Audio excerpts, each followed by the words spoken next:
Welcome to Control Talk Now, your smart building broadcast with Ken Smyers and Eric Stromquist. Hi, and welcome to Control Talk Now for the week ending November 2nd, 2014. It's been a big week in the controls world. The man, the myth, the legend, and I were in Chicago along with Mark Peacock, checking things out for the Control Trends Award. So we're going to talk a lot about that today, as well as get you up to speed on all the latest and greatest controls news of the week. So without further ado, let me introduce my co-host. He is the man, the myth, the legend, the one, the only Kenny Smyers, the control man from Pittsburgh, Pennsylvania. Hey, Kenny, welcome to the show, buddy. Well, thank you very much, Eric. Holy, you got me wriggling in my seat there. Who is this guy? Do I know him? Hey, man, you're like the prize fighter of the controls world. What can you say? You know, you're like Robert De Niro, man. You know, you're the guy that, hey, if you had to have a control fist fight or something, we want you on our side, Kenny Smyers. So big week, huh, buddy? Sure was, Eric. We put the final cornerstones into place for the show that's going to happen January 26th. 2015 at the McCormick Center and at the Prairie Ballroom, and it's really a good feeling to know that everything's there in place, ready for our event, and then having the finalists, announcing them in Chicago. It was a great experience. It was a great thrill to travel around Chicago. It's a very immense city, and it's a beautiful city. Very clean, cold, windy. I know how Well, it really is. We'll talk a lot about that today. As a matter of fact, I think we should reverse the order, Kenny. Let's start with the end because we were up in Chicago near the end of the week. We'll start with that. We'll work our way back to the beginning. But a couple of things right up front. I want to thank Dozier Mills for that introduction. Dozier is one of the great technical support people at Stromquist and Company. Like a lot of the team at Stromquist, he is multi-talented. Doge, Kenny, is a musician. He's a drummer, and I tell you what, he does something really cool, Kenny. He's got a band they record every week, and it's so cool because Dozier's down in Florida. I think they got a drummer in England. They got a keyboardist like some other place around the world, but there are 4 or 5 of them, Kenny. They're all around the world, but they've got it synced up where they can actually play and record music via the internet. So many thanks to Doge for that great introduction. Really a nice job, so we appreciate that. And hey, if you got an introduction for the man, the myth, the legend, and me that you'd like to send in to us that we could use to open up Control Talk Now, the Smart Building Podcast, we would definitely be interested in getting that. So Kenny, let's get right to it. Who's our sponsor this week? Okay, Eric, our sponsor is Delta Controls. Delta Controls is a global leader in building automation systems with over 300 distributors and many thousands of installations in more than 80 countries. Delta Controls is recognized as a market leader in the manufacture of open protocol BAS and BAS components.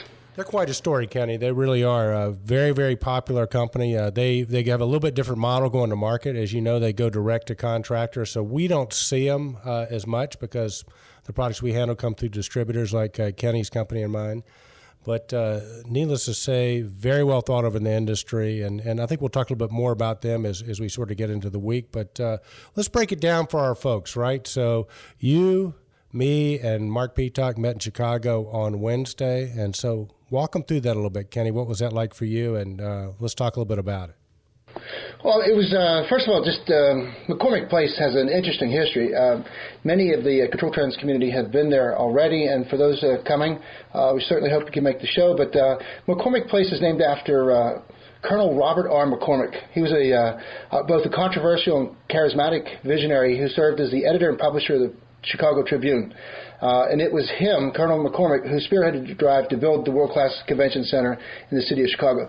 Now, this is a gigantic facility, so we got to go in and see where we're going to hold the event. We met our point of contact, Pamela Wynn, was very generous with her time, and we got to see the Prairie Ballroom and how we're going to set it up. And probably the most impressive thing for me is January 26th. It's going to be a cold January day. We got to see why Chicago is named the windy city. On a mild day, it was probably like about 45 or 50 degrees, but the wind just drives and just really and truly tunes up the heat, or tunes up the cold.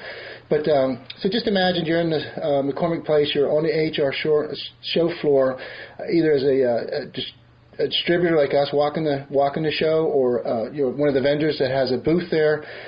It's quitting time, 5 o'clock. You can walk directly from that AHR show across the pedestrian crossways directly to the Hyatt Regency Hotel, into the Prairie Place on the second floor, and won't have to put a coat on. I tell you, Kenny, that's such a massive place, the McCormick Ballroom. And, yeah, it for me, I don't know about you, but until we actually go to the space and see it, it's sort of hard for me to sort of get the whole vision of it. And after spending some time there, I tell you what, buddy, it is going to be fantastic. The juices started flowing after we saw the space. We got a great theme we're going to be coming up with this year. We'll tell you more about that later, but this will be...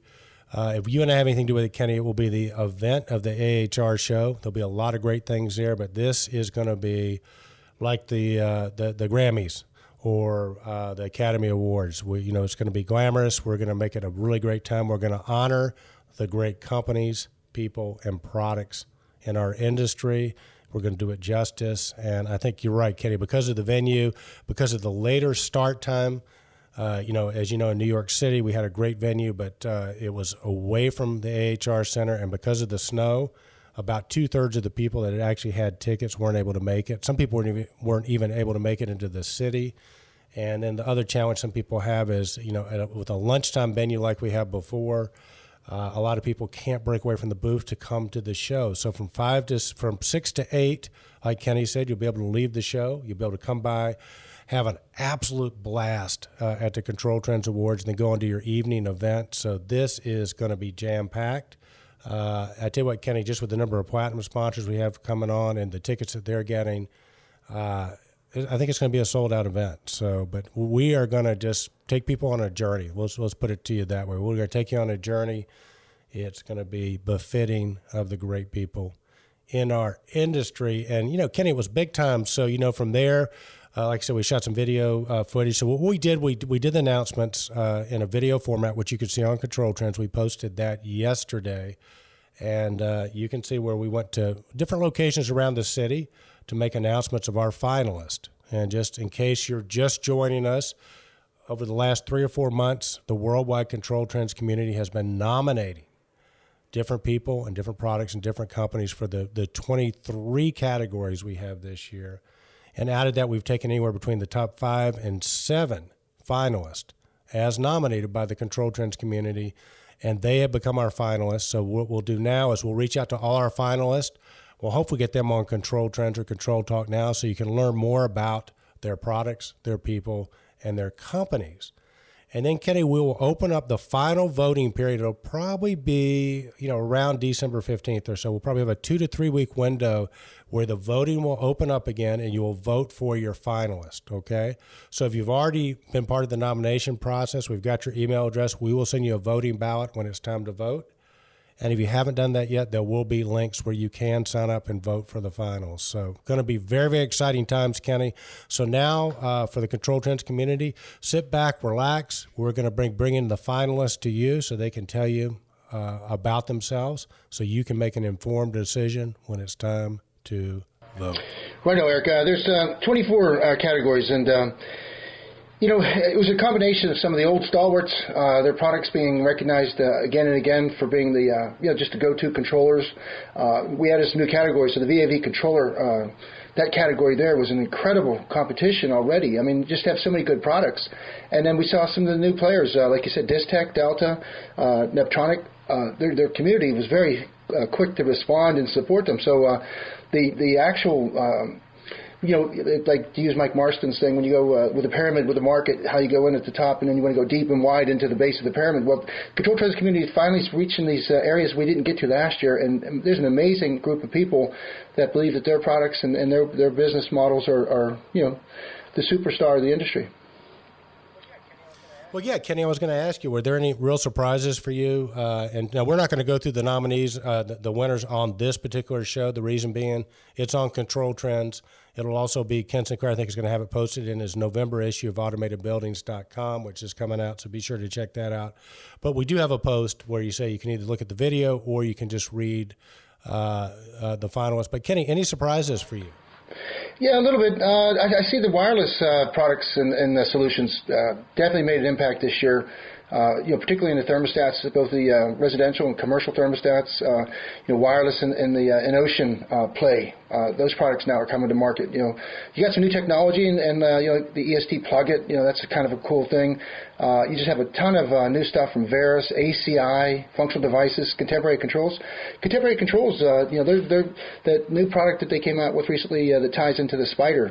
Was kind of cool. So we're seeing a little bit of disruption there, and the impact is there's new products and solutions coming out, and they're making an impact. They're now, recognized. I tell you what, a lot of people surprised me. You're right. Plug-it was one that just sort of came out of nowhere. I mean, it's a really cool technology, and we'll get Scott Dyke on to talk about that. But they were up for several awards. That surprised me. Snyder Electric really showed up in a big-time way. I mean, you could just tell by the nominations. They've really energized their network. Delta Controls, Neptronics, big player. Distech has always been in there, Kenny, so it didn't sort of surprise me that Distech, made the finals again, because they've been in the finals every year so far. But I think they're going to have to get busy and get more involved if they want to bring home a trophy this year. So I think that, and then the other thing too, Kenny, was the executives. I mean, we had a whole new level of executives. For example, John Supplick came on for the PID award from Tritium. Normally, Ed Merwin's been the guy, so he won last year. He and Mike Marston were co-winners. So John Supplick was in. Nino De Cosmo for Executive of the Year. And who was it from Honeywell? There was somebody from Honeywell that's way up the line. I didn't even know was aware of the awards, and she just rocked and rolled. Beth, what's her last name? Wozniak. Beth Wozniak, yeah. So she just got a ton of votes. So new players coming in. So lots of new names, lots of new faces, which I think is very befitting for this particular award. I know for sure that, our friend over at Delta, they are playing really, really hard. Neptronics.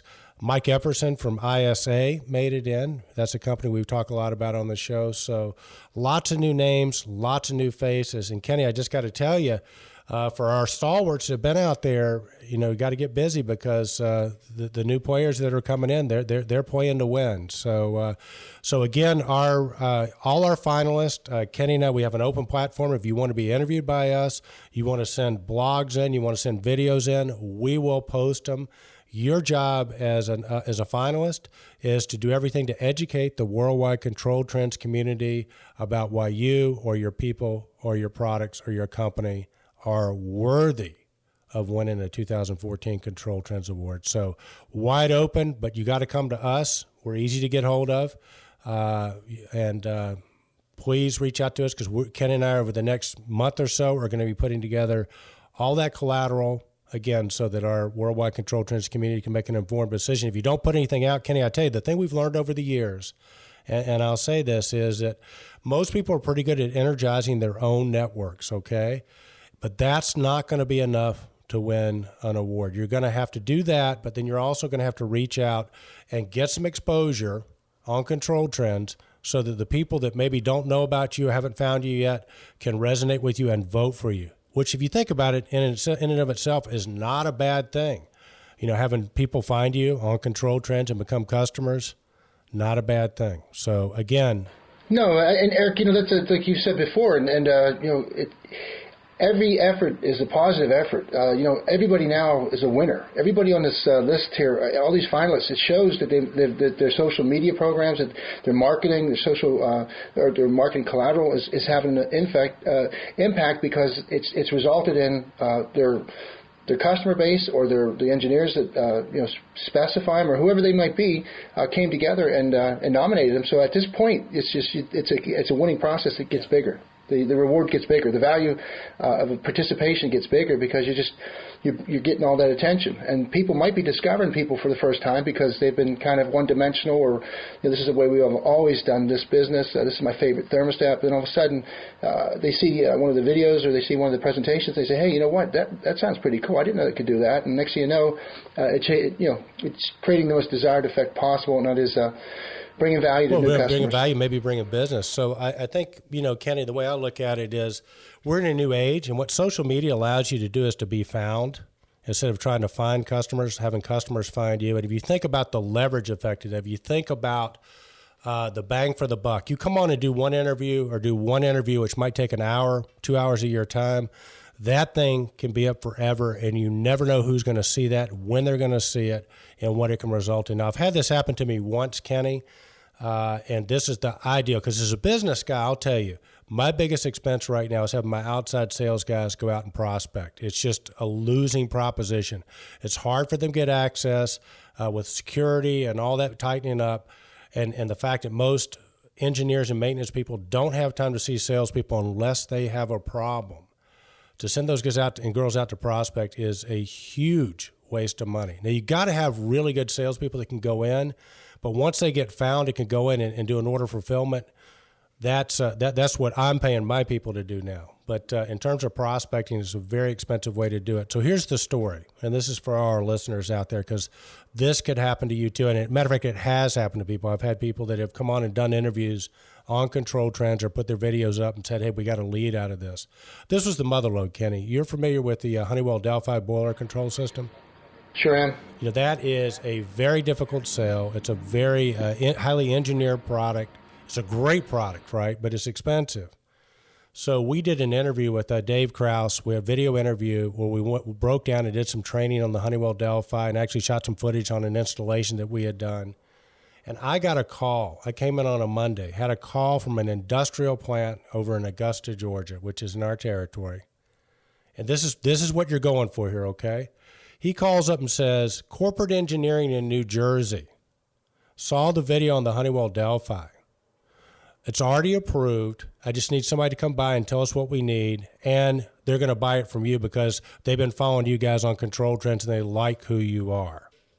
It doesn't get any better than that, So you start thinking about that was probably a $40,000, $50,000 sale. I think we invested probably 2 hours in time creating that video, and that video is still up. It still lives. It could happen again.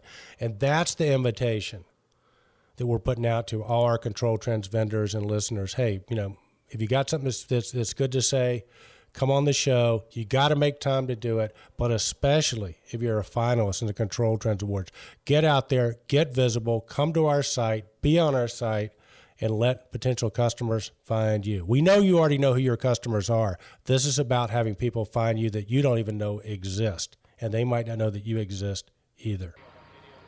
Well said, Eric. Thank you, Kenny. I have to get off. I mean, that was almost as good as that thing we did on light litter in Chicago. You remember I did that rant on light litter, but which we can't post that because I'm calling Al Gore out and Tony Fadell and all this stuff. It was really in bad taste, but it was kind of funny, wasn't it? Well, it was humorous. It's a little bit like a Saturday Night Live skit type of thing, and we're close to getting attention where if we could upset somebody because there's political correctness, but I think the theme behind light litter though was right on. The fact that I tell you what, I couldn't believe it. There was more light litter in Chicago than any city I've ever seen. Right. It was everywhere. And we actually show in one of the nominees' announcements, Kenny actually points out, we actually point some light litter out so you can actually see it for yourself. For those of you who don't know what light litter is simply having outside lights on in the middle of the daylight. When you have plenty of light, you don't need to run those. And unfortunately, I think our biggest offenders are the government. They just don't seem to care. And, of course, what Kenny and I are saying, our industry has so many great solutions. I mean, look at Brian Pike from WattStopper and the Bullet, which fits right on top of these street lights that allow you to wirelessly communicate with them and troubleshoot them. So there's really no excuse for light litter to exist. No, there isn't, Eric. There isn't. And again, you got to get somebody up on a cherry picker. But it's so fixable, and the return on your investment is so tangible. I mean, lighting can't be free. I mean, there's certain places in the country that are next to the utility power stations, and I've seen people talk about they have such a low rate of utility expense that they don't care about wasting electricity. I've actually had somebody tell me that it doesn't matter to us. And so that's interesting. You're very fortunate, and we'll see you next time around. But a lot of people can't afford to waste that kind of money in the bulbs themselves, so they don't last forever. You know, those whatever type of lights they are, they have a shelf life on them, or you know, operational life, and then they have to be replaced, and then they have that operational expense to replace the light. Well, if you mitigate that through, you know, the timely on and off control of the lights, then you're going to have a longer length for everything, and it all makes sense. But you got to get a starting point. We need an initiative. We need some big guy in some powerful place to say, hey, look, it's over. If that was water running from a hose, look what they got in California. They have a 411 or some sort of a number to call if you see water being wasted. If somebody's sprinkling their front yard during one of these water shortage periods, it's a citation. Yeah. It's an offense. So one day we're going to see something similar to it. We just need to get the right eyes and ears on this, and then we'll fix the problem. Calling Al Gore. Al, are you listening? Because nobody believes you founded the internet, but I tell you what, you get on this light litter thing. It's right. A very convenient truth here, by the way, because this is easy to fix. You could go down for something really big here. The guy who solved the light litter program. We'll help you out. Give us a call. You know how to get hold of us. Solve the light litter problem. You can do it. All right, Kenny, let's get into what happened last week. What do you say? Well, okay, Eric. Well, it's a good theme, and I hope we succeed. There's certain things that we really we strive to get in place, and so it doesn't go away. And one is our Control Trends awards, and you know, the importance we put on the products, the people, the professionals that service this industry so well, to recognize them during their careers and afterwards. But one of the things to save that light litter thing, I hope it doesn't go away. I hope it really takes hold. And we'll transition now into the blogs that we had last week on Control Trends. The first one being the Stromquist University live streaming event, Belimo Energy Valve Lunch and Learn. I did go and see a little bit of that, Eric. I'll tell you what, you're really getting that streaming down. I think that's going to change the industry too. Tell us about that. Well, I tell you what, Belimo came in to do the streaming on the Energy Valve. Kevin Leathers did a fantastic job, and I got to tell you, dude, I'm so excited about this Energy Valve I can't see straight, and I have to be kind of careful because it is nominated for a couple of products, but I'd gone down to the Platinum meeting. This, to me, Kenny, is a no-brainer. You talk about a no-brainer like light litter. What it will save energy-wise, the fact that it will give you your metering, your BTU metering right there is a no-brainer. This poor guy's trying to do this live stream, which we are doing live streaming from Atlanta now, and we're getting the quality down, so that allows you to have you can watch it live and ask questions via chat, or we archive them and then put them back up so you can watch it later. But this poor guy Kevin Leathers, man, he is trying to teach this class, and I cannot shut up, Kenny. I'm so excited. But Kevin, you got to tell him about this and the fact that we're controlling off a temperature now. We're not going to, it's pressure independent, and what that means. And I got excited, so you can kind of see that on the tape a little bit. But, dude, I tell you what, it is a fantastic product. We had some people from the government there. I won't say who, but they were there because basically they're mandated to get their energy down, and they've done everything they know how to do, okay, with the controls and the lighting and everything else. And this is sort of the last place that they're looking to get that last 20%. So we're going to be doing a proof of concept with those guys. But Kenny, this Energy Valve is truly, I think, a game changer. As a matter of fact, I think this should be our smart building tip of the week, which is look at what it's costing you to run water through your chill water and hot water coils, because the typical designs, the way they're designed based on pressure drop, pretty much guarantees you the coils are going to overflow.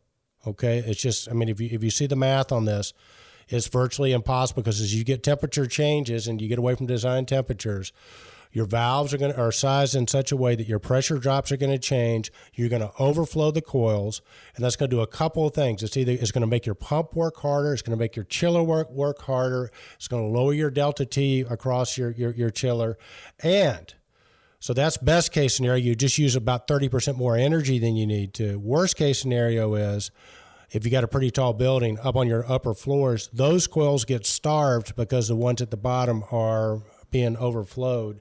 And so you get all kinds of temperature control problems. And that was one of the questions we asked is that do you have a tall building, and are people on the top floors complaining about not being able to get comfortable? And that's sort of a telltale sign that your balancing is probably up. But you eliminate the balancing valves, you eliminate all that trying to balance the systems out. It does it for yourself. It's self-balancing, self-regulating, and the energy savings. As you know, Kenny, we published the post from MIT, who did an objective study of this, and it's just irrefutable. Sure is, Eric. And again, I think it's common, and I get excited about that too, because that's the good part of the job, when you're able to sell something that you know is a solution. You know that it's there's no really selling; it's just a matter of informing. And to have that kind of collateral to go into one of the larger customers would certainly benefit the most, because of just the actual numbers they have in dormitories, large commercial buildings.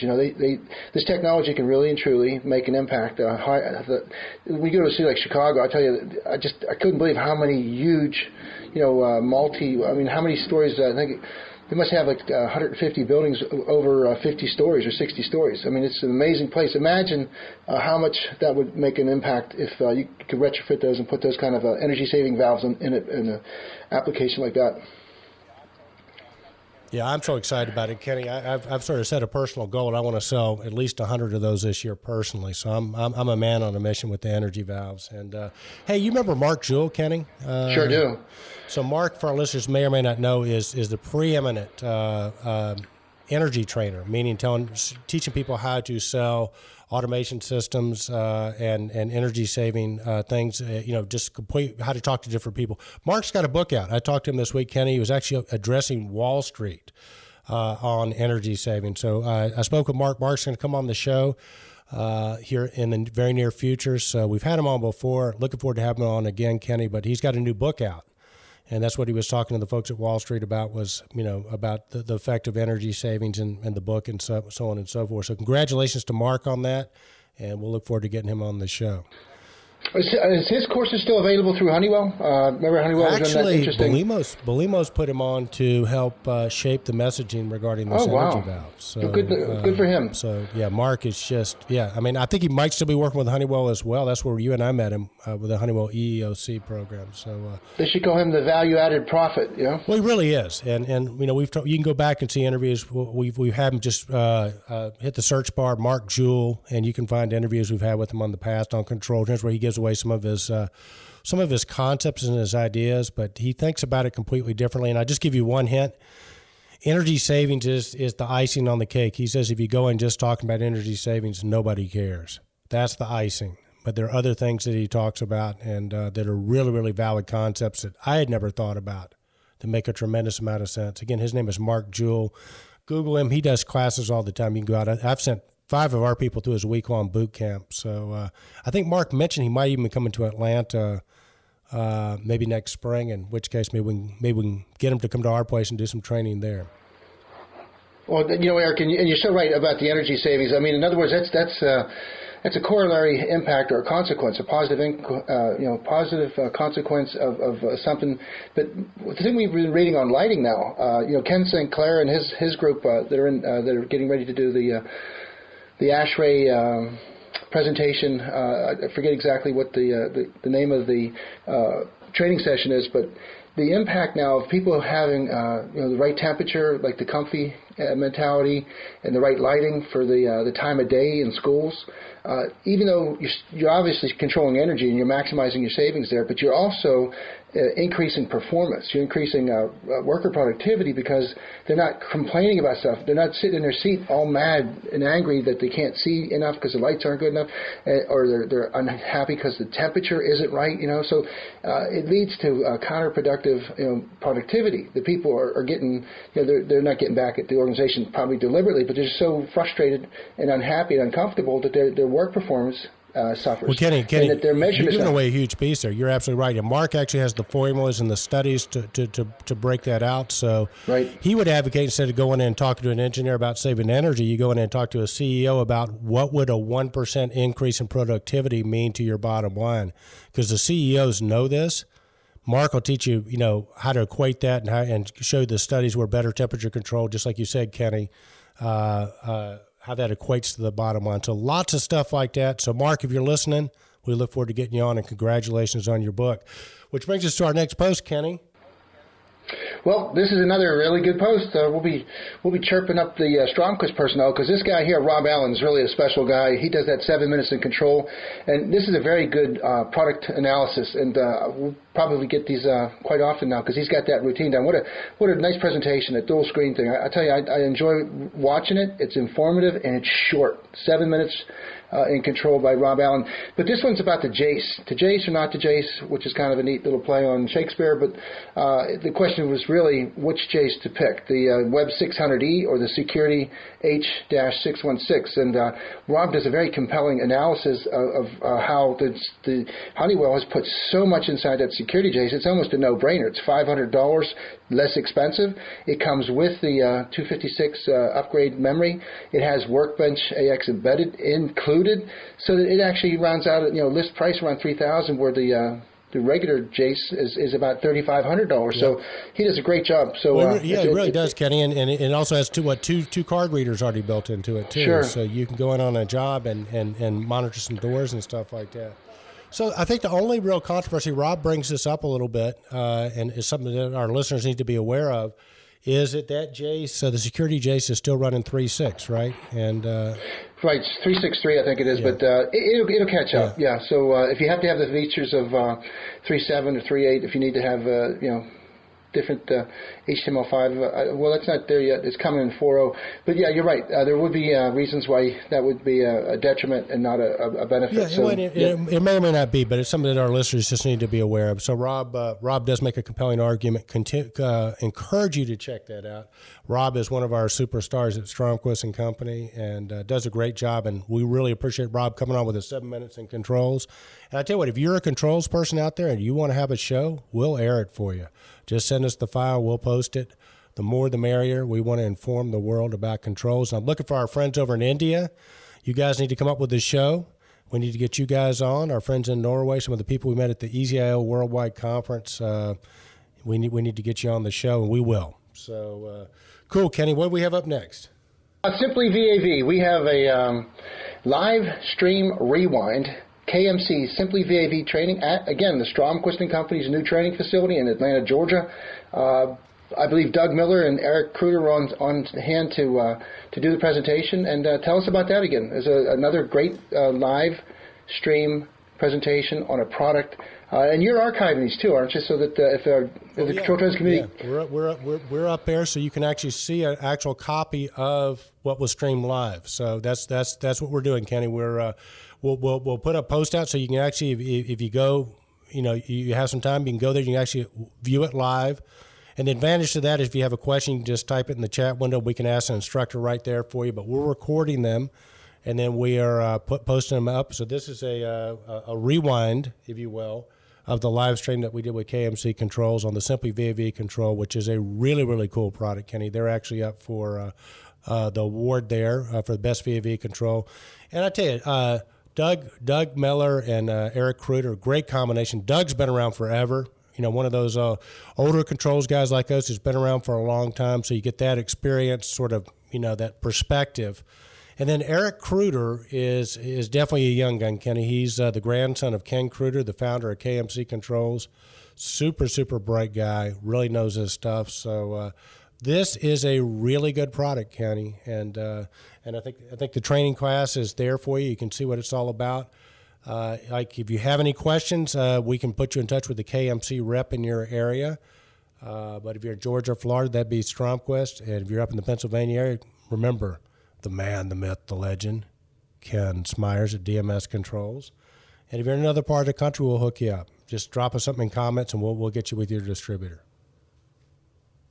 Well, backing up to, or circling back to something you said earlier about the new people on the scene, KMC has emerged enormously in the Control Trends community, and as manifested by their nominations for about 5, 6, 7 categories. The Simply VAV, you talk about disruption technology. It doesn't have to always be new technology that's brand new to the market. It could be a variation of an existing technology. And these guys have just released one of the easiest to set up, no software. They've got a website that's, I'll tell you what, I don't know of anybody else's website that puts so much, well, maybe Belimo. Belimo does a really good job too, where they train you on their product right there. I mean, if somebody's picking this up for the first time and going out to the job site and you say, hey, put this in, and he says, well, you know what, how does it work? Well, you tell him, go visit this website, and it really breaks it down. And, so you can use it as a remote, or you can use it as for the DDC integration. Customers, they're out there looking for a very cost-effective, efficient DDC VAV control. KMC certainly has one. Yes, they do, Kenny Smyers. Yes, they do. So be sure to check that out. And that brings us to one of your energy department announcements. They're still giving away money, huh, Kenny? I'll tell you what, they're putting that green pedal to the metal, Eric. I get such a kick out of it because, I'm just going to I'm going to just take a pause here and look in my my folders on DOE, because DOE now sends out one or two messages every day on something that's going on. So, I mean, I credit a lot of people aren't very happy with the way, the administration's doing the energy. They've shut down some coal, really closed off the coal industry, or making them fight as hard as they can. We see some, lobbying on the oil stuff, but the positive things are is that every day they either have, replace, old school with new school. So they've got like Race to the Zero student program. Join us for housing design best practices webinar. The next day, the Energy Department announces new lab program to accelerate commercialization of clean energy. The same day, DOE publishes notice of public meeting to demonstrate appliances standards and analytic tools. The same day, again, Wind Exchange 2016 Collegiate Wind Competition. So every day we get a nice little input. I think they know that Control Trends gladly repurposes their releases. And again, if you had a calculator here, there's probably $500 million given out in the last month and a half for energizing and accelerating the acceptance and the installation of the smart grid components.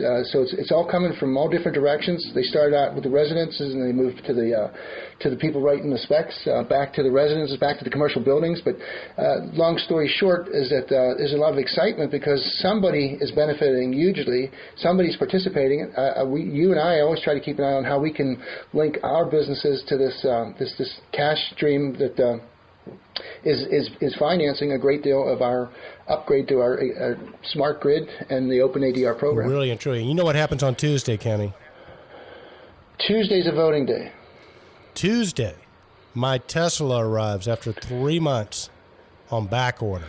I get the electric Tesla car. And I sort of bring this up for a reason. It does tie in to where we're at here with this, because not only is it the coolest car I think I've ever had, it's all electric. For you who don't know, check it out, Tesla. It's just such a cool car. I'm getting a $12,500 credit, tax credit on this. But, Kenny, the thing that's interesting is they give you a map where all the different charging stations are, and there are tons of free government-sponsored charging stations where you can pull the car in, and somebody's paying for it. It's hopefully not going to be me, but it looks like the government is really encouraging that too.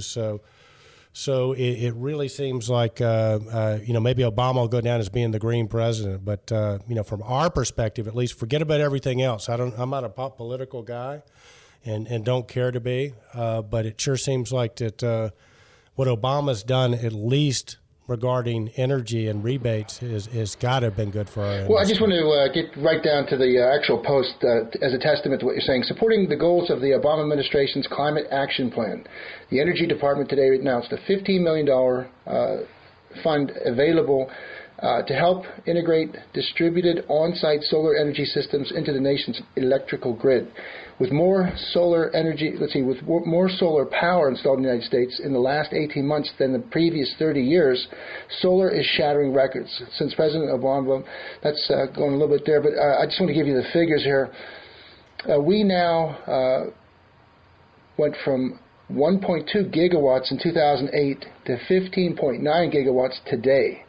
which is the equivalent to power 3.2 million average American homes. So as more solar comes online, the Energy Department is working to address the challenges of solar power, such as the variability of available sunshine during the day, developing solutions to better integrate solar photovoltaics with electric power systems to the grid. So there's a lot more work to be done, but I love to see the progress, and I'm proud that we're making inroads somewhere. We might see them. It might not directly affect us, but it's being done. Well, I tell you what, and I bet if Obama was aware of the light lure, he'd probably get all over it. He'd probably give everybody like pellet rifles to go shoot the bulbs out of it. You see them on during the day. That may be mandated as a law. If somebody's got their lights on during the day, you just take a pellet gun and shoot those bulbs out, right? No, don't do that. Take back. No, I'm kidding. Take back. So we got Green Marine, because we created that website, the Green Marines, on Facebook, where you could actually post if you saw light litter. We did that. Kenny and I did this and it lost traction, but I think it was a pretty good idea. We actually still have a Facebook page called the Green Marines. Yep, it's still there. What we were encouraging people to do, if you saw light litter, upload the light litter. And I think we saw there was one of the big gas stations. I forget who it was, but they had a light litter on. It's green. And I'll give you a hint. It's green. Green marketing. So we took the pictures, and they had a Facebook page. So we reached out, sent them the pictures, and asked them if they'd please fix that because they were, sucking down X amount of energy. And I think they did, Kenny, because I think the thing is that companies now, part of their brand is, are they being socially responsible?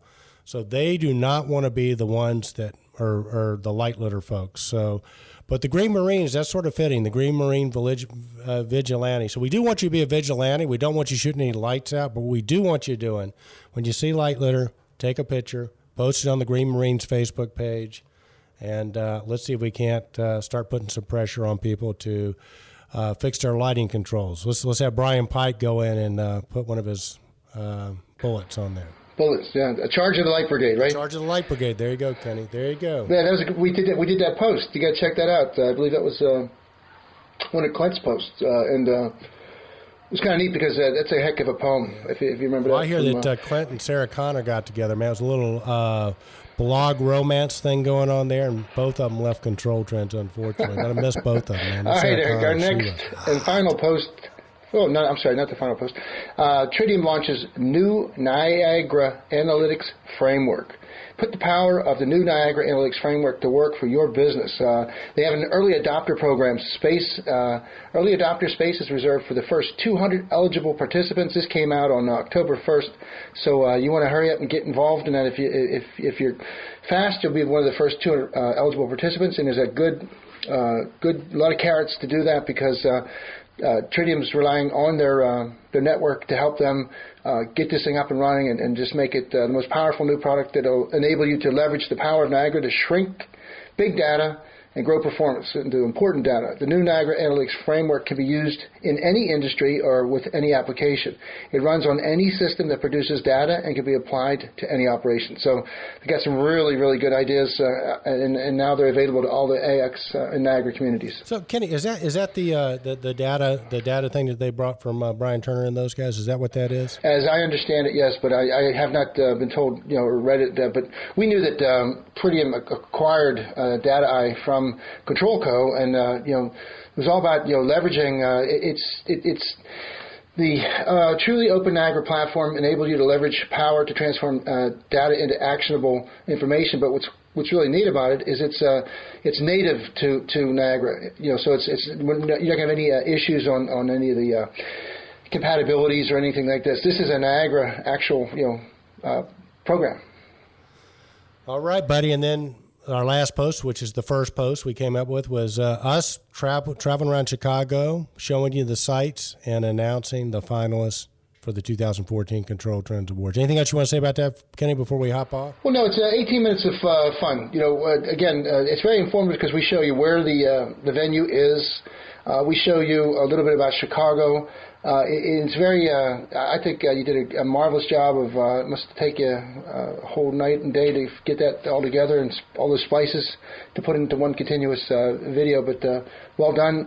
It was a lot of fun. We don't have a whole lot of fun in our work. Controls, if we don't make it interesting, it's kind of tedious and boring, because nobody appreciates all the hard work. So this just gives us an opportunity to have a little fun and still be informative and still keep it going and show people what's happening. There you go, Kenny. All right. Well, look, that was the week that was. We got another big week coming up. Thank you, everybody, for tuning in on Control Talk Now, your smart buildings podcast. We didn't do the video cast this week, Kenny. We'll probably bring that back on next week. But, buddy, I hope you have a great week. Thanks so much. Thank you. And thanks to our audience. And remember, stay in control. Indeed. Indeed, Kenny Smyers.